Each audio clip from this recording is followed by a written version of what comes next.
John Calbaugh tonight for pastor, so he's going to lead us through our tonight's invocation, and afterwards, let's remain standing and say the Pledge of Allegiance.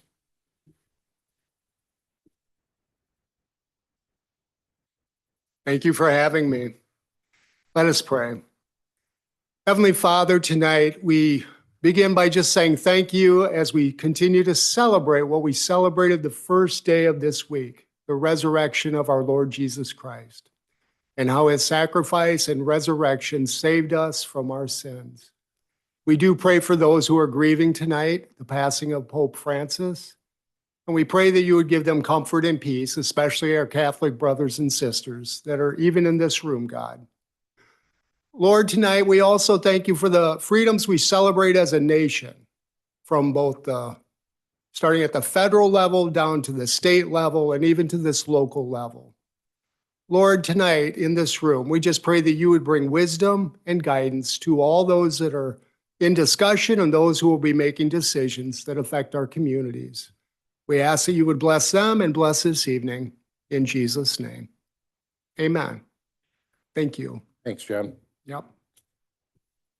I pledge allegiance to the flag of the United States of America, Republic for which it stands, one nation, under God, indivisible, with liberty and justice for all.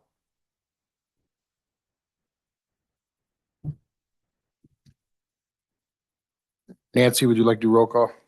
Sure.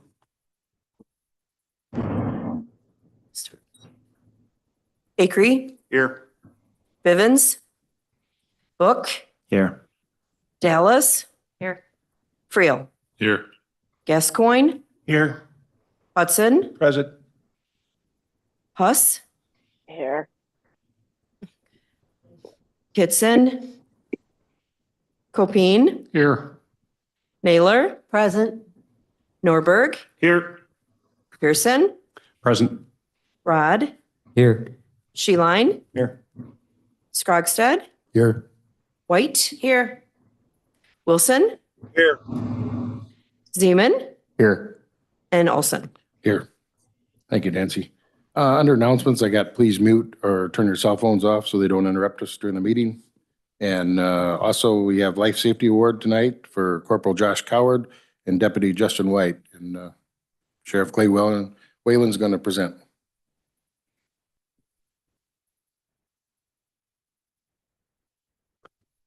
Good evening, everyone. For those of you, if there is anybody that doesn't know who I am, I'm Clay Whalen. I'm your elected Lee County Sheriff. I'd like to take this opportunity to recognize two of our deputies, Corporal Josh Coward and Deputy Justin White, for their exemplary performance in a line of duty by saving a life. Here's a little background on the incident that occurred. On March 7th at approximately 7:04 a.m., the Lee County ETSB was alerted to an iPhone crash on I-88 near milepost 63. They could not get a response from the caller. Another passerby called in to report a single vehicle accident in the area. Corporal Coward and Deputy White were dispatched to the scene along with Franklin Grove EMS and the Illinois State Police. A Good Samaritan stopped and indicated that chest compressions were being performed on the driver of the vehicle. It was later learned that the victim was a 19-year-old girl from Iowa City. Within minutes, a trooper from the Illinois State Police arrived along with Corporal Coward.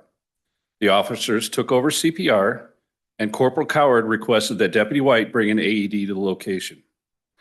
Deputy White had arrived less than a minute after Corporal Coward. The AED was affixed to the victim, and notification was provided to deliver a shock to the patient. A shock was delivered, and CPR efforts continued. A total of 4 shock cycles with CPR were administered to the victim before she could be transported from the scene. She was revived, and our last information was that she was still being treated for her condition at a hospital in Rockford.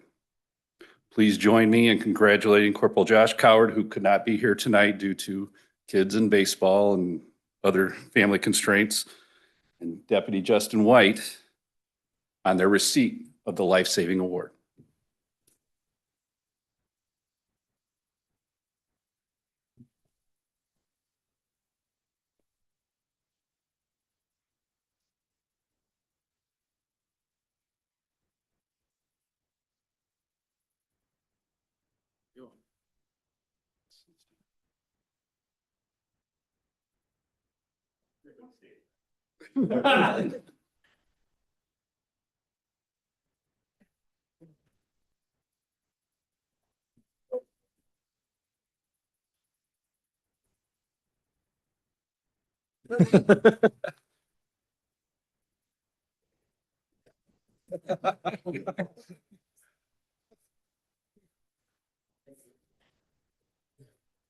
Thanks, Clay, and what an awesome story. Thank you. We'll move down to the approval of board minutes from March 20th. Does anybody have any changes or corrections? If there's no changes or corrections, the minutes will stand as presented. We have no Joseph Meyer resolutions this month. We go down to 8, zoning and planning. Included in your packets are the reports, the monthly reports for zoning and planning with an overview of what's going on in their office activities and petitions. So we'll move down to B.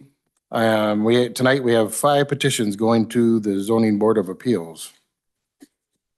So we'll start with petition number 25-P-1641. It's Clay and Elizabeth Partington as owners of certain property, real property, identified as Pen 18-08-07-151-002.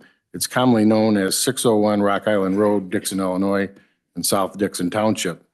Filed a petition for special use with the Lee County Zoning Office requesting a special use permit for the purpose of constructing and owning a mini warehouse storage units, for storage units. This parcel is currently zoned I-1 Planned Industrial District and is approximately 2.22 acres in size. Is there a motion to move this petition 25-P-1641 to the Zoning Board of Appeals? I got Mr. Pearson moves, Nancy seconds it. Any discussion? If there's no discussion, all those in favor signify by saying aye. Aye. Opposed? Motion carried.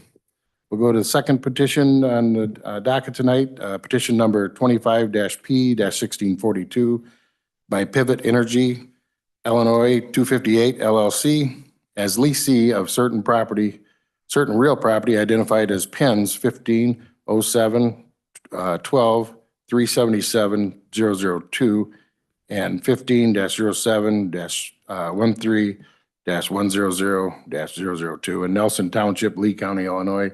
They filed a petition for a special use with the Lee County Zoning Office requesting special use permit for a 3.5 megawatt commercial solar energy facility, community solar. This parcel is located along the south side of Rock Island Road, approximately 0.32 miles east of Atkinson Road in Nelson Township, Lee County. The parcels are currently zoned Ag 1 Rural Agriculture District and total 85.37 acres in size. Is there a motion to move this petition 25-P-1642 to the Zoning Board of Appeals? Mr. Friel moves. Mr. Rod seconds it. Any discussion? There's no discussion. All those in favor signify by saying aye. Aye. Opposed? Motion carried. Go to petition number 25-P-1643 by Pivot Energy, Illinois 25259 LLC as leasee of certain real property identified as Pens 15-07-12-377-002 and 15-07-13-100-002 in Nelson Township, Lee County, Illinois. They filed a petition for a special use with the Lee County Zoning Office requesting a special use permit for a 4.5 megawatt commercial solar energy facility, community solar. The parcel is located along the south side of Rock Island Road, approximately 0.32 miles east of Atkinson Road in Nelson Township, Lee County, Illinois. The parcels are currently zoned Ag 1 Rural Agriculture District, total 85.37 in size. Is there a motion to move 25-P-1643 to ZBA? Mr. Friel moves. Mr. Copine seconds it. Any discussion on this one? No discussion. All those in favor signify by saying aye. Aye. Opposed? Motion carried.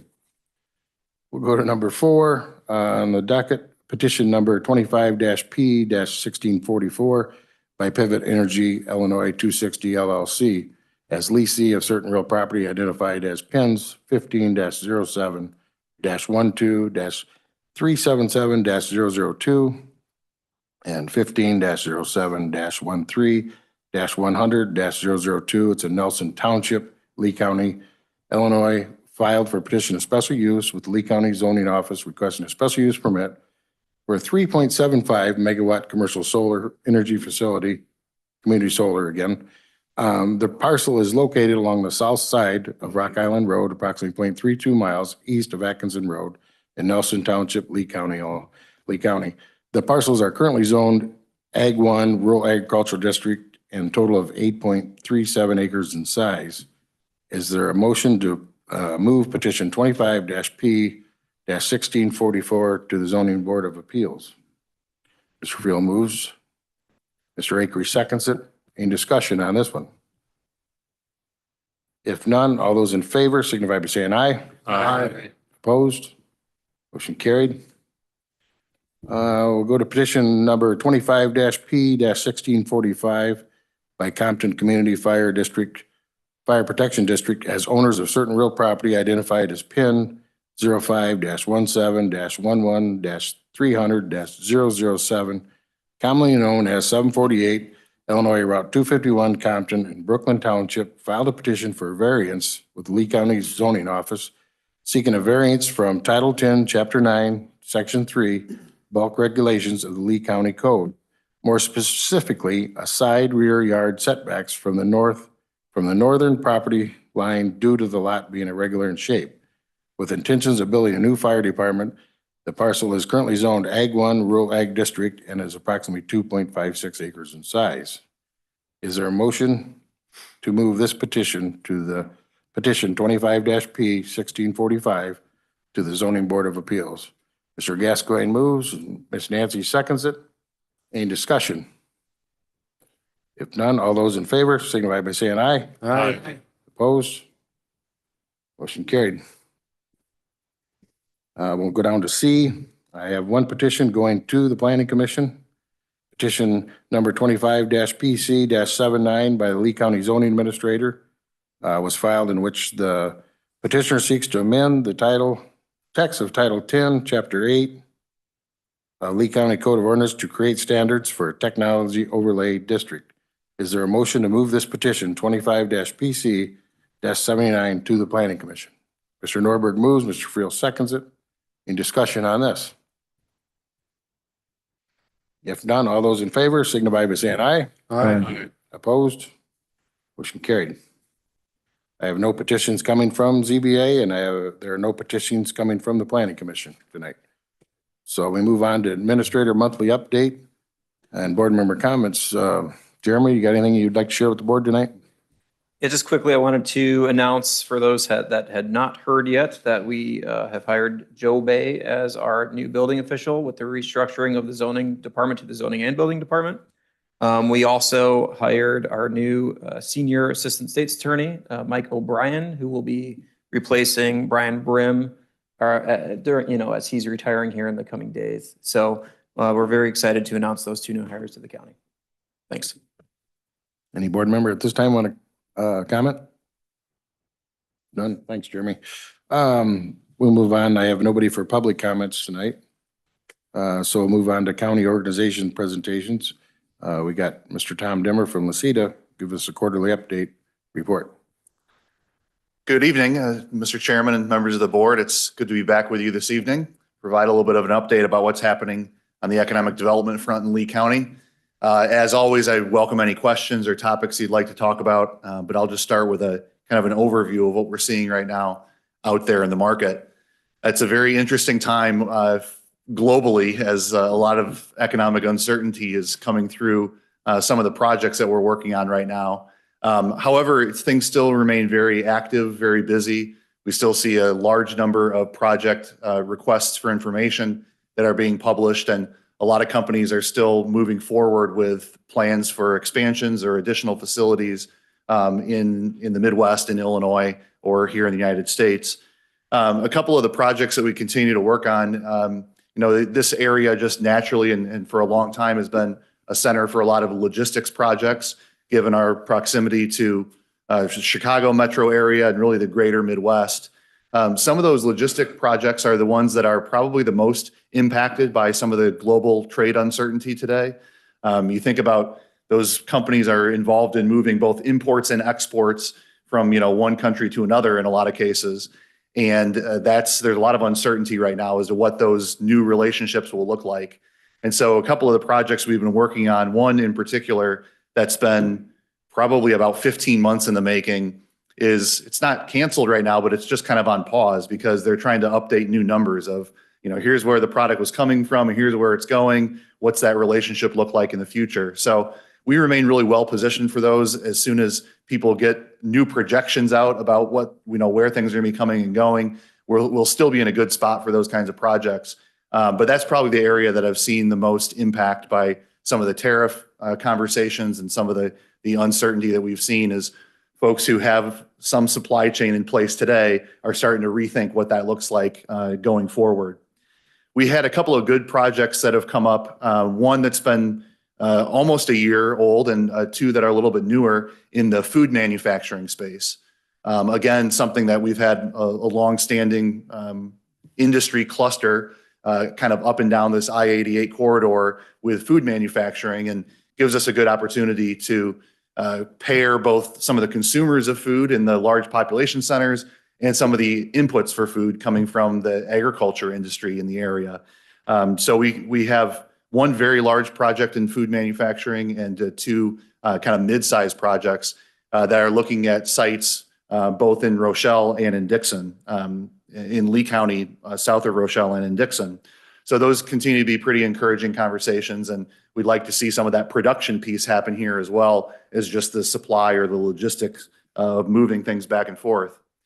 In the last month as well, we've had site visits both over in south of Rochelle for two projects, one of which was just this week on Tuesday from a chemical company looking at a site there. I can't say much more about these. They're all very code named and confidential, but a company in the chemicals production industry looking at a site there, as well as I mentioned before, we've had a couple of projects in sustainable aviation fuel and in green hydrogen production. There was another project that came about 2-3 weeks ago for a site visit in that world as well.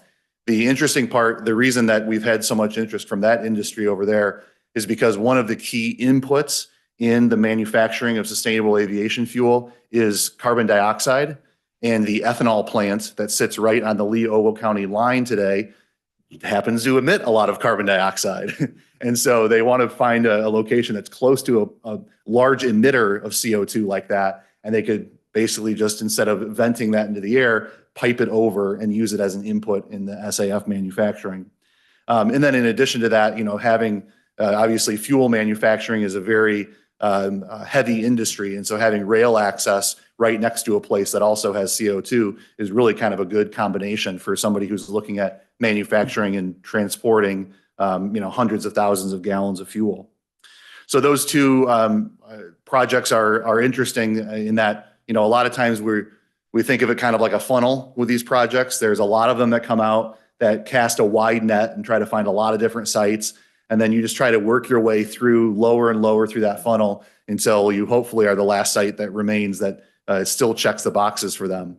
So we always kind of think of the putting in the application, and then we get some follow-up questions, and then maybe we get a site visit, and then we get some further follow-up. So it's nice to see some of those things progress down the funnel. And we've made our way pretty far in a couple of them, and I think we're in the final 2 or 3 options in 2 of those projects. Of course, we've had a lot of interest as well from data centers. This has just been a building frenzy for data centers across the country, and especially near large metropolitan areas. But as the sites that are required for some of these locations get bigger and bigger, you find fewer places in closer to Chicago that could accommodate them. They just don't have hundreds of acres of open space that's available today. So we've had a number of inquiries out here, really all across the county, east to west, for different data center locations. So I do compliment the board is you just moved a petition to the Planning Commission to create a technology overlay district that would prepare for those kinds of facilities to come in. That's a very good proactive step for the county to take. You have something you could point to about here's how we're going to handle applications for projects like that. That's one of the first things that the developers ask for. You know, they're looking for a place where they have power, where they have land, and then they want to know, okay, what are the terms I'm going to have to comply with? And, you know, what can I do to go through the zoning process? So I appreciate the county moving that program forward. A couple other items to note. The state of Illinois, through Intersect Illinois, the public-private partnership, markets available sites around the state of Illinois. Last year, we got a special certification called the Vetted Sites program. We got that status for the dual rail mega site that sits south of Rochelle. That was in the first round of marketing these sites. They were looking for 1,000+ acre sites. So really on the huge end of industrial park sizes. We were one of the first sites in the state to get that qualification. They've been marketing that on behalf of the city of Rochelle and Lee County for over a year, and we've seen a number of leads that have come from that marketing effort. The good news is they've now expanded that, so it's not just 1,000-acre sites. Now they're taking that status for 200+ acre sites. And we put in the application for inclusion of 2 sites here in Dixon under that program. The first being the Lee County Business Park, the industrial park site. It's about 220 acres. And the second being the property that's on the south side of Bloody Gulch Road, north of 88, so kind of behind Road Ranger. There's a 220-acre parcel that's owned by a single owner over there as well. So we submitted both those sites for inclusion, and they were both accepted. And so they both received this vetted site stamp. There's only 35 sites in the state that are vetted sites, and we have 3 of them here in Lee County. So I think we do kind of come to the top of a lot of these site searches because we have ready-made sites that are what a lot of folks are looking for. We're considering an application for a grant through the United States Department of Transportation. That's a rural and tribal planning grant. So it's available for rural governments and tribal governments. So of course, we're not tribal, we're rural. That's how we qualify for that. But we're looking at that to build on some of the previous studies that have been done around freight flows through the village of Stewart. You know, today there's a lot of truck traffic through the village of Stewart, can create some really significant safety and quality of life issues. And especially as we continue to grow in that area, we're looking for alternatives. And so we're looking at a joint application that would do some engineering, environmental planning for the expansion of the railroad in that area, as well as some road reconfigurations that would alleviate traffic flow through the village of Stewart. That application period is likely going to be open. It was open and they closed it and have to restart. So we think it will open relatively soon. But the good news with that is it's 100% federally funded grants. There's no local match required. So we're going to aggressively push to bring in some of those funds, help prepare us for some of those major relocations that need to happen over there. And the last thing I'll mention is part of the role here too in marketing the county is by kind of proactively going out to visit some locations and try to establish relationships with developers and users. We had one opportunity. I went with a group from the city of Dixon to Des Moines about a month and a half ago to talk with a housing developer about the potential for bringing additional affordable housing to Dixon, or senior housing as well to Dixon. So we visited some locations that developer had done in the greater Des Moines area and tried to establish, you know, some plans about where we might be able to fit in some of those housing developments here in Dixon. And the second piece is coming up next week. I'm going to with the Burlington Junction Railroad folks, who are the operator of the short line railroad that serves the city of Rochelle and northern Lee County, going with them to the Union Pacific headquarters in Omaha for what they call the short line days. And it's essentially kind of a speed dating service for economic development. They bring together folks from all different kinds of industry clusters that work with Union Pacific today. and they set up a room for you, and you get to schedule meetings all day, and these people come in to see you. So we've flagged a number of target industries that we think would be a good fit for this region, and we're going to have a chance to sort of make a little elevator pitch about why this is a good location for them to locate and how we can join together with UP to be able to serve some of those heavy industrial clients. So things remain very busy. Like I said, there's a little bit of uncertainty in the world as everything is shaking out about what future trade relationships, both on the import and export side, will look like. But we're really well positioned to have projects continue to be interested here. And there's probably over a dozen projects that are very live and active right now in Lee County. So it's a good time, I think, for us, and we're in a good location to capitalize on that. So with that, let me open it up, and if there's any questions or topics, I'd be happy to talk. Mr. Sheeling. Great report as always, Tom. Appreciate you coming in. The one question that hit me in talking about, in thinking about economic development, it's great to be working on the business side, but that requires employees. And I'm glad that you're talking to developers as far as affordable housing, because that's definitely a need in the Dixon area.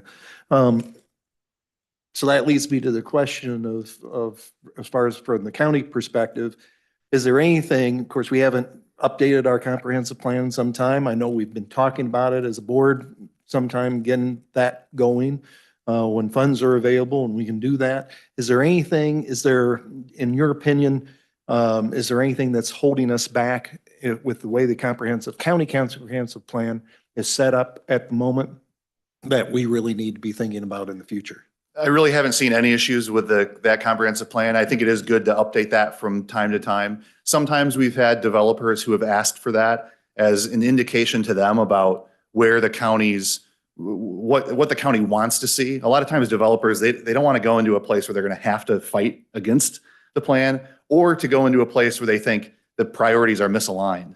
And so we've had a few people ask about that, but I don't think it's not holding us back right now. Again, I mentioned that the technology overlay district is a great proactive step for the county to take. If there was anything that came up, it was probably something like that, where a data center developer would say, can I build this here? And the zoning code is sort of silent to it. It'd say, yeah, probably. We'd probably call it a warehouse or something. You could build it, but it's really good to have that explicitly named. So that was a really positive step, but I don't see anything that's holding the county back right now. It's, various county officials that have had to be part of different parts of these discussions all have been very responsive, very professional, very easy to work with. I think developers are always surprised when they come to a community like ours and they're like, this is just, people are so helpful and friendly and they want to see projects happen. They definitely don't get that response everywhere they go. So it's a feather in the cap for, I think, the county staff as well. Thank you. Appreciate it. Any other questions or comments for Tom? Thanks, Tom. You do an awesome job for your county, and thanks for all you do for us. Thank you, Mr. Chairman. We'll move down to reports of standing committees. We've got County Services, Mr. Scrogstad. Thank you, Mr. Chair. County Services met April 15th. All the department reports are in the agenda packet for everyone to take a look at.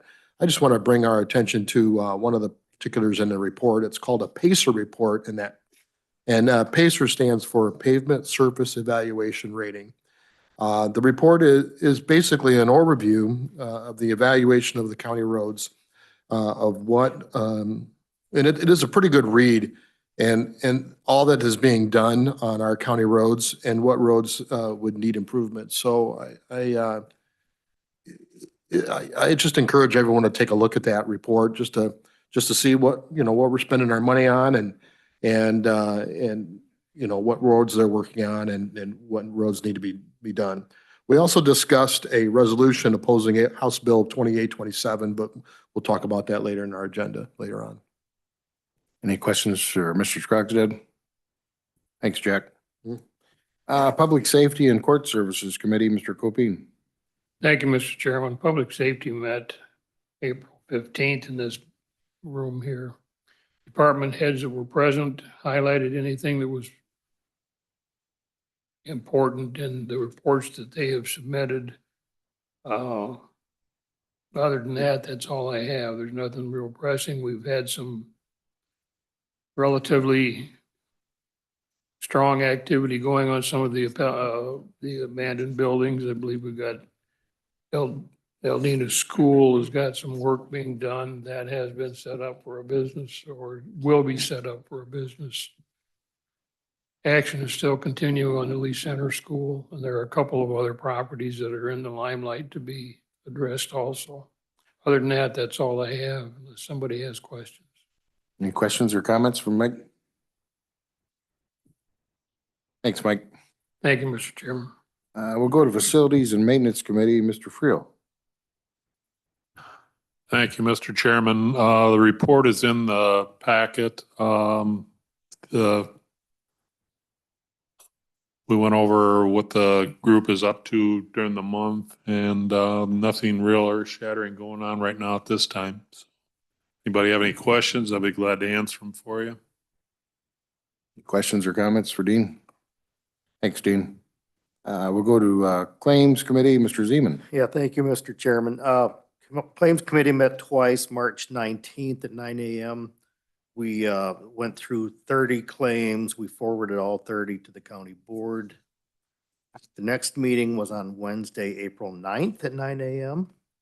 We went through 77 claims. We forwarded 76 to the county board, and one we asked for more information, which we actually took care of at the meeting yesterday. So that's it, unless, the minutes are in the packet. Questions or comments for Mike? Thanks, Mike. Go to Finance, Mr. G-Line. Yeah, thank you, Mr. Chairman. Finance Committee met last Thursday. Nothing to be on the agenda from the Finance Committee. Later on in the meeting, we had no Joseph E. Meyer resolutions. As far as the financial reports go, expenses are tracking relatively, in fact, lagging a little bit behind for the fiscal year.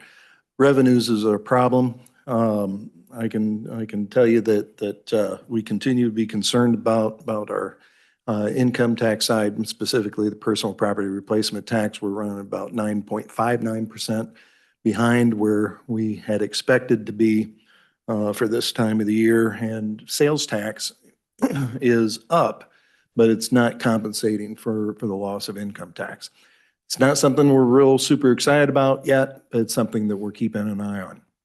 The one thing, there are some things, and we talked about, Mr. Wilson talked about the issue on the wall going around. That was an unbudgeted, unexpected item that we're having to deal with. And of course, we're hoping that we're not going to have, or how that's going to work as far as the expenses on that, besides the engineering that we approved moving forward. But unfortunately, we had another hit to our capital, and I want to discuss that briefly. And that is that the case management grant that we had applied for in Amy Johnson's across the street, that's streamlined the software communication between all the departments across the street. We were counting on a grant to help defray most of the cost of that. That was not awarded to us.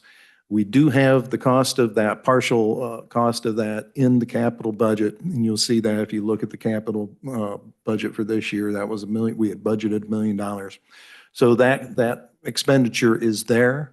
But I'm kind of putting everybody onto the alert that this was not a welcome miss as far as getting a grant. We had approved that. We had put that in the budget. We told Amy to go ahead and sign the contracts to approve that because we had the confidence that we were going to receive that grant. But we also, to cover our tracks, so to speak, we also put that in the capital budget.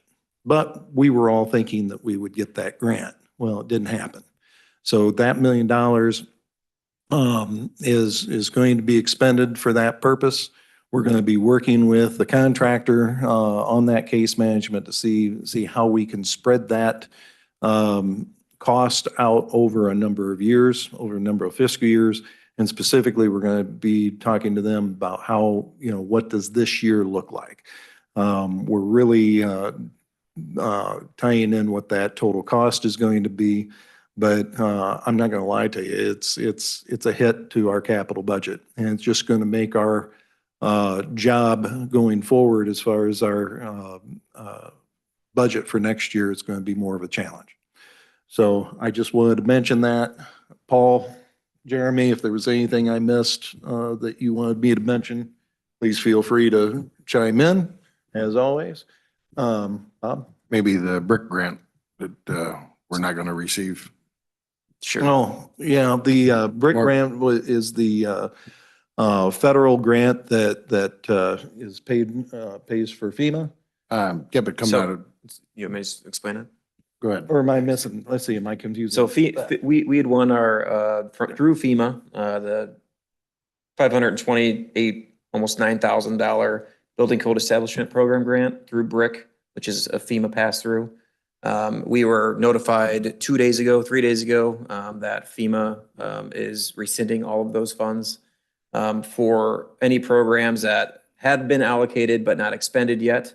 Ours is one of them. Essentially, all of the FY24 programs had been them. They're also rescinding any funds that were not used for the FY22 and 23 programs. So that was another hit to, our budget flow for this coming, fiscal that we were planning to have built into our zoning department and other operational structures that was going to offset some of that. So I think what needs to be said is that, again, we just need to be prepared for the continued uncertainty of what some of that federal and state pass-through funding looks like in not just this fiscal, but the coming fiscal years. And make sure that we're preparing ourselves to tighten our belts a little bit. And as that kind of comes along, we'll be able to do so. With them two grants alone, it's $1.9 million turnaround. So just got to tighten up and move forward. So. I was giving a little bit of bad news. And I was going to not pour it on, Mr. Chairman, thank you very much. Any questions or Anyway. comments for Jim? Thanks, Jim. Thank you, Mr. Chairman. Executive Committee, the minutes are on your agenda and you're on board. Any questions or comments? If none, we're going to keep moving to the Board of Health. Ms. White. Thank you, Mr. Chairman. There was no meeting for April, but I'll give you guys some updates. There's been over 800 cases of measles nationally that have had an outbreak. There was just a case reported in Southern Illinois. And the health department plans on updating their response plan so that they can try to correct any misinformation that residents may have been faced with. There are 2 doses of the vaccine and they're 97% effective against measles. We currently have 1 nurse short and we're holding off hiring due to potential funding cuts. And we're waiting to see what the fiscal year 26 funding will look like. We recently had state reviews of our family care management and family planning programs, and we have a preliminary meeting tomorrow for our food program review. So as I know more, I will let you guys know as well. We have seen an increase in patients needing contraception due to changes in women's health services at KSB. And the 2024 annual report has been posted on the website. The next meeting will be May 13th at 6:30. Any questions? Any questions or comments? Thanks, Katie. Thank you. 911 Board, Mr. Hudson. Thank you, Mr. Chairman. In addition to the reports already been submitted by Director Dallas, just some highlights from the March ETSB meeting was the roofing bid for the 911 building was awarded to Freeport Industrial Roofing, which work is to commence soon. Director Dallas and telecommunicator Jess Nipple visited Washington School to present public education for 911 on April 17th. The GIS service agreement between Lee County and the ETSB was discussed. And you can refer to the meeting minutes for legislative updates and other ongoing ETSB topics discussed at that meeting. Any questions or comments for Keen? Thanks, Keen. Thank you, sir. Tri-County Opportunities Council. Is that read yet? You Mr. Acree? Yeah, I can give a report. Troy County Opportunities Council met, thank you, Mr. Chairman, by the way. They met March 25th. The department heads gave their reports, but pretty straightforward. The minutes are in the onboard. The next meeting was tonight here down there in Princeton. Chris Norberg is taking over that role down there, and sadly, he missed his first meeting. So, but no, he'll do a great job. And That would be a meeting, representing right Lee there. County. This is Yep. first meeting. Yep. So, no, that's all I have. So, thank you. All right. Any questions or comments for Reed? Thank you. Thanks, Reed. Blackhawk Hills Regional Council, Lee Ogle Enterprise Zone, Mr. England. Thank you, Mr. Chair. Blackhawk Hills met on March 24th, went over a handful of things. One of the topics that came up tonight and has been a topic of conversation is comprehensive planning. We actually met internally with the Blackhawk Hills Regional Council representatives in regard to our comprehensive plan and how dated that is. And they have a program assistance that they would come in and work with us on updating our comprehensive and land use plan. So we're going to continue to engage in those conversations with them and build out what that looks like, hoping to move forward with that by our FY26 operational year. So that is a good piece of that. They also met with us recently as they were building out programming for capital improvement planning processes with local governments. And that is something that is very relevant for us. And Reed Mitchell, our finance director, and myself met with them last week and went through the project proposal they have, as well as the planning tools they have. And we're able to offer up some questions and some things that might be able to work for our needs specifically. And then we're going to reconvene with them and see how that could be part of our planning process during our budget season. So we were excited about that. One thing that was brought up in the actual Blackhawk Hills meeting was that they're looking to potentially add a Lee County representative to the Soil and Water Conservation District. So if anybody is interested from the public and or from this board, please let me know. So I could make contact with Blackhawk Hills and see if that's something that we're going to move forward with. But it seems that that is a position of need. In regard to the Lee Ogle Enterprise Zone, we met April 2nd. A handful of things were discussed. There was 3 new amendments that were delivered from Director Andy Shaw to Springfield recently. That is Fun on 52 Entertainment Complex, which is something that we have discussed as a board before. That is the family complex that is proposed to be built out in Amboy that would bring go-karts, mini golf, an event center, arcade, and those types of things off of Route 52, which is very exciting and would be a great addition to the Amboy, Sublette, and Woodhaven area.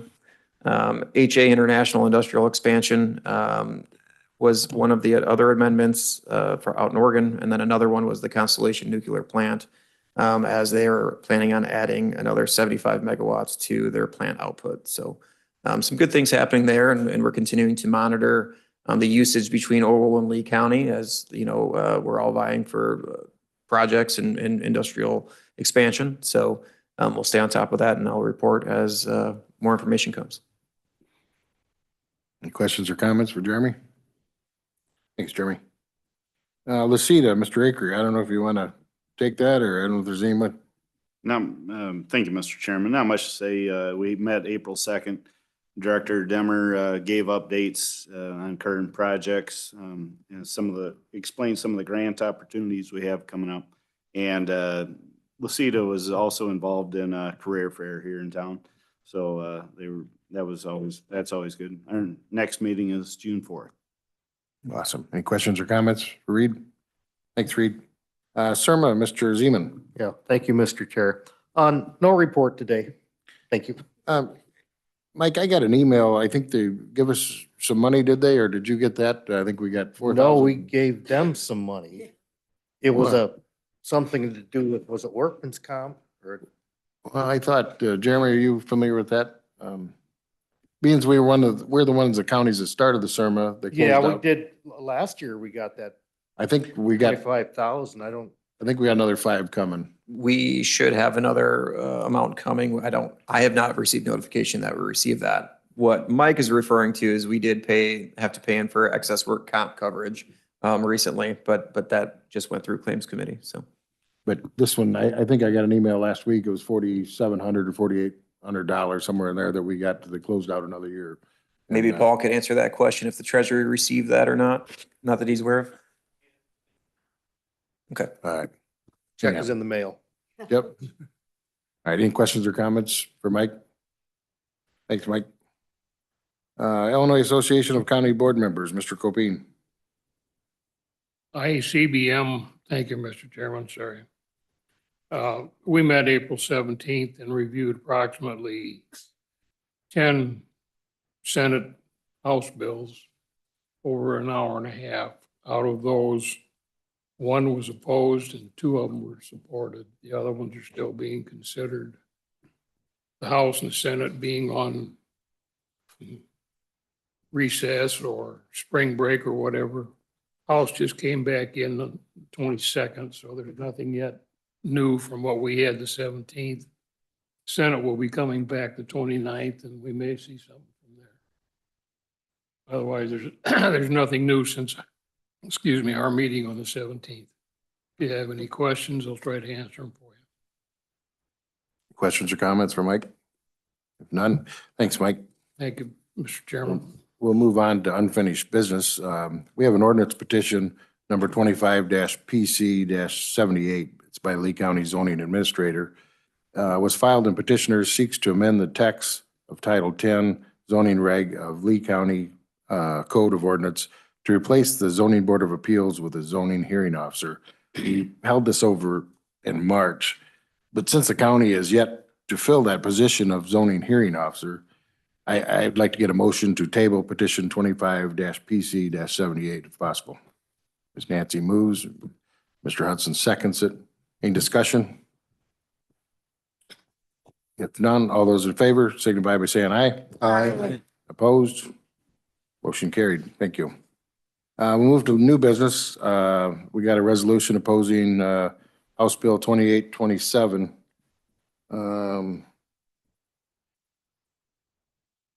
Get a motion on the table and a second, then we'll have Jack read the resolution, I guess. So is there a motion to approve this resolution opposing, Jack moves, Katie seconds it, Katie White. Jack, would you like to read the resolution? Sure, Mr. Chairman. Before I do that, I just want to have some little transparency on this. When I heard this bill coming up, I went to a fellow board member, Allie Huss, because this is deemed the Homeschool Act. And I know that Allie, one of our county board members, is a homeschooler. She teaches her kids at school. And I asked her if she follows. She says, I've been watching the hearings every day. So she's very versed on this. So I says, are you opposed to this thing? She says, absolutely. And I asked her to give me the reasons, and she put it into a resolution for us today. So we had some discussion on it on our last county services meeting. I even invited Chris Tennyson in. Those notes are in the agenda packet right after this. You can look at his notes as well. So in this resolution, these are some of the reasons why we'd like to oppose this. Now, we're just sending this down to the state. Doesn't mean anything. We're just telling them, hey, we don't agree, along with every other parent in this Illinois. Maybe it might help, maybe not. But anyways, I'm going to read it here now. Okay. Resolution regarding opposing opposition to House Bill 2827. Whereas House Bill 2827, introduced on February 5th, 2025 by Representative Tara Costa Howard, proposes the creation of the Homeschool Act, which would impose significant new state mandates on families who choose to educate their children at home, including a compulsory registration, detailed reporting, and state oversight of curriculum and record keeping. And whereas the bill requires homeschool parents or guardians to submit a homeschool declaration form annually to the local public school district or school principal, and defines failure to do so as grounds for labeling the child truant, potentially subjecting parents to fines, legal penalties, referral to child welfare agencies. And whereas House Bill 2827 imposes administrative burdens and introduces credentialing requirements by mandating that homeschooling administrator must hold a high school diploma or its equivalent, thereby interfering with the longstanding rights of parents and guardians to direct their children's education regardless of formal qualifications. And whereas the bill further mandates that homeschool families maintain an educational portfolio for each child, including samples of work and documentation of the academic progress subject to inspection by the regional education authorities at their discretion, creating the potential for arbitrary enforcement, selective scrutiny, and undue stress on law-abiding families. And whereas House Bill 2827 also expands regulatory authoritative over private and religious schools by requiring all such schools in Illinois to register with the State Board of Education annually and report detailed student information, including name, date of birth, grade level, home address, and guardian contact information, raising concerns about the government overreach, data privacy, and religious freedoms. And whereas the vague and broad scope of the proposed legislation creates ambiguity around the extent of state authority over private education and may inadvertently entangle the legitimate and historically protected forms of instruction in the unnecessary regulations. And whereas House Bill 2827 requires homeschool instructions to be subsequently equivalent to the curriculum prescribed by the Illinois State Board of Education, thereby subjecting homeschool families to involving public school standards that may be altered at any time by an administrative rule without legislative oversight or public input, raising concerns about the parental autonomy, physiological, and religious freedoms, and the potential and future mandates that conflict with the values or instructional approaches of individual families. And whereas House Bill 2827 grants discretionary authority to regional education officials to request reviews of homeschool education portfolios without clearly defined criteria or raising the risk of selective or arbitrary enforcement and the potential for discrimination against families based on educational philosophy, religious beliefs, and/or personal factors. And whereas the bill allows the enforcement through the existing truancy laws, meaning parents who fail to comply with the new filing or instructional requirements would face fines, court proceedings, or even misdemeanor charges, effectively criminalizing parents for educational decisions that have previously been legal and protected in Illinois. And whereas House Bill 2827 may impose disproportionate burden on families with limited financial resources or formal education, as well as those pursuing non-traditional educational models such as unschooling or experimental learning, thereby undermining the equitable access to alternative education and marginalizing the communities who rely on flexible approaches to instruction. And whereas the legislation creates new obligations for regional offices or education and other local authorities without corresponding funding or support, constituting an unfunded mandate that may strain already limited resources, reduce efficiency, and divert attention from other critical education and student supportive services. And whereas Illinois long recognized homeschooling as a valid form of private education under existing legal precedent, People versus Levison, 1950, and House Bill 2827 represents a substantial departure from these legal frameworks by singling out home educators for separate regulations, potentially undermining their constitutional protections under state and federal law. And whereas the bill has generated overwhelming public opposition, with tens and thousands of Illinois parents, educators, and citizens filing witness slips, contacting their legislators to express concern that the proposal infringes on fundamental parental rights, erodes family autonomy, and imposes unwarranted burdens of non-public forms of education. And whereas the Lee County affirms its commitment to protecting the rights of parents to educate their children without excessive state interference and to supporting the educational pluralism, religious freedoms, and the local oversight and respect to the diverse values, circumstances of its residents. And whereas House Bill 2827 is currently pending in Illinois General Assembly and has not yet become law, providing an important opportunity for local governing bodies and concerned citizens to voice their opposition and advocate for the preservation of longstanding educational freedoms. Now, therefore,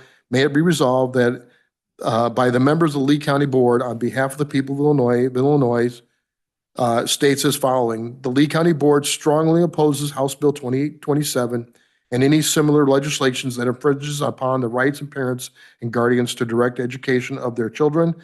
That may poses burdensome and intrusive mandates on homeschool and private education institutions.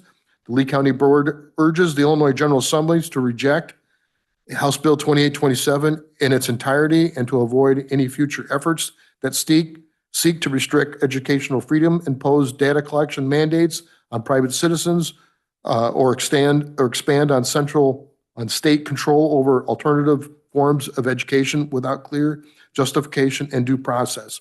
The Lee County Board urges Governor Pritzker to veto House Bill 2827 or any similar legislation should it reach his desk in defense of parental rights, individual liberties, and the historical balance between public oversight and private education autonomy in Illinois.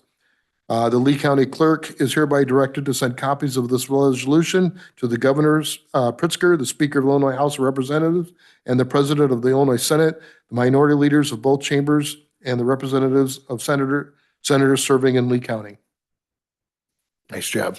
Did Ally author this or who authored this resolution? I believe Ally did this on her own. So like I said, when I say that she did her homework, she did her homework, people. And I applaud her for this. And Ally, do you have anything that you can say?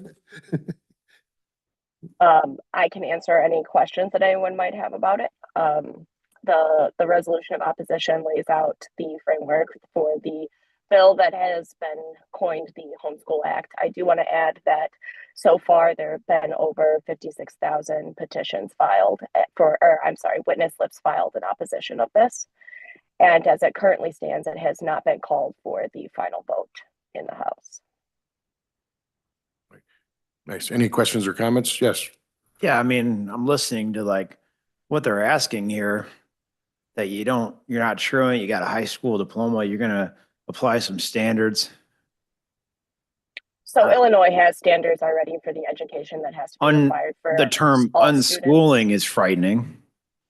Well, but that's a parent's decision, right? So what we're saying as a county is we believe in parental rights. The Illinois law as it stands, parents are required currently to educate their children in English in the core subjects, math, English, history, and science. So those are already requirements. How that is formally done in a homeschool setting is what this bill would legislate. It would make homeschool families have to come into compliance with the Illinois School Board of Education requirements. More questions or comments? Okay. Mike, you got more or do you? I guess not. All right. Anything else? Got a first and a second. We had discussion. So do you want to do this roll call vote or? Okay, we'll do a voice vote. All those in favor of this resolution, signify by saying aye. Aye. Aye. Opposed? Motion carried. Thank you, Ally. Thanks, Jack, for reading that. We'll move down to battery energy storage systems moratorium resolution. Is there a motion to approve the resolution for the battery energy storage system moratorium? Mr. Hudson moves, Mr. Copine seconds. Any discussion on this? We're just not ready to move forward with this in the county. So all those in favor signify by saying aye. Aye. Opposed? Motion carried. We have 8 appointments this month. I'm not going to read through them. I'll read them at the other side, but if there's no objections, I'd like a motion to approve all 8 of these reappointments on the agenda at one time. Mr. G-Line moves. Ms. Nancy seconds that. All those in favor of me doing all these 8 appointments at the same time, signify by saying aye. Aye. Opposed? Motion carried. Thank you. So I need a motion to approve the reappointments of Eva Pitzer to the Dixon Community Fire Protection District Board of Trustee, Jeffrey Polich to the Pawpaw Fire Protection Board of Trustees, Kevin Lally, Ryan Bushko, and Steve Gilmore to the Lee County Emergency Telephone System Board, Jeremy England, our own Jeremy England, to the Reagan Mass Transit District Board of Trustees, and Lori Hillison and Randy Ebert to the Ashton Fire Protection District Board of Trustees. Do I have a motion to approve all of them? Ms. Nancy moves, Mr. Scroggstad seconds it. Any discussion? If none, all those in favor of all of them, 8, signify by saying aye. Aye. Opposed? Motion carried. I don't have an executive session tonight. Do I have a motion to approve the county officers' reports? Mr. Book moves, Mr. Hudson seconds it. Any discussion? None. All those in favor, signify by saying aye. Aye. Opposed? Motion carried. Approval of monthly, I need a motion to approve monthly revenue report, claims paid vacation, and payroll paid. Mr. Friel moves, Mr. Crockett seconds it. Any discussion? If none, we got to do these by roll call. Nancy? Go ahead.